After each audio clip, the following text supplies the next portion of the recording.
మీరందరూ కూర్చుంటే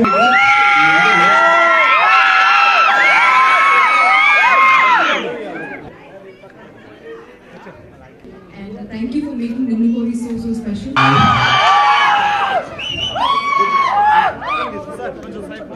correct actually Vijayawada ఈరోజు రావడానికి కారణం ఒక ప్రెస్ మీట్ ఉందన్నారు. ప్రెస్ మీట్ తర్వాత సాయంత్రం అన్ని మేము అంత ఎంజాయ్ చేసే విషయాలు కాదు, మేము ఎంజాయ్ చేసేది ఇది ఇలా థియేటర్ లేదు. Thank you so much. ఎందుకు ఇంకా ఫ్యూచర్ లో కూడా పోవడానికి మంచి సినిమా రావడానికి శ్రీకారం చుట్టూ.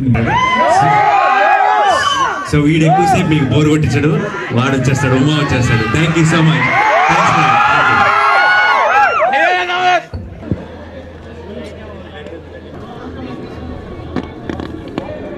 ఈరోజు ముందుగా ఈ పత్రికా సమావేశానికి వచ్చిన చిత్రం రిలీజ్ అయ్యి నిన్నటి వరకు టాస్ తోటి 20 కోట్ల పైన షేర్తో ముందుకు వెళ్తుంది ఈ ఫిలిం.